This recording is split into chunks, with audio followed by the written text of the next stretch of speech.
गांव के एक छोटे से घर में दो भाई रहते थे, रवि और मोहन। दोनों में जमीन आसमान का फर्क था। रवि बड़ा था, समझदार और जिम्मेदार, जबकि मोहन छोटा था, शरारती और मस्तीखोर। दोनों की उम्र में सिर्फ 3 साल का अंतर था, लेकिन स्वभाव में मानो 3 दशक का। बचपन में दोनों की लड़ाई किसी महाभारत से कम न थी।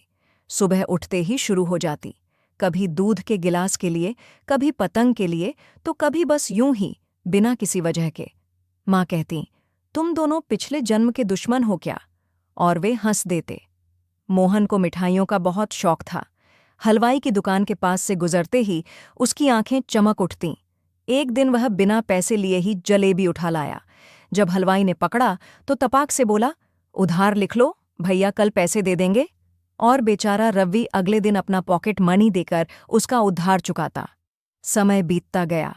रवि पढ़ाई में होशियार था तो उसे शहर भेज दिया गया। मोहन को गांव और खेतों से प्यार था, इसलिए वह वहीं रह गया।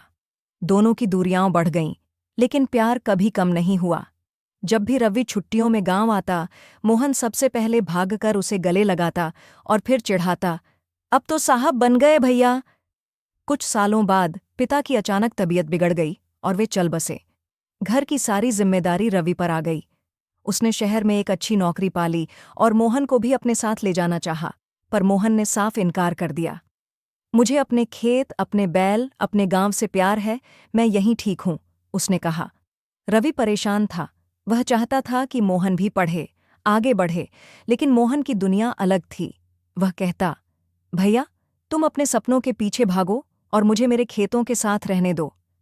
एक दिन रवि को ऑफिस से छुट्टी मिली तो वह बिना बताए गांव आ गया। वहां देखा कि मोहन खेत में मेहनत कर रहा था।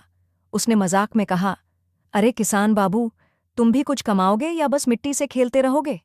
मोहन मुस्कुराया और बोला, भैया तुम शहर में जितना कमाते हो उतना तो मैं बस गन्ने बेचकर ही कमा लेता हूं। रवि को यकीन नहीं हुआ। अगले दिन मोहन उसे अपने खेतों पर ले गया और जब साल भर की आमदनी का हिसाब लगाया तो रवि हैरान रह गया।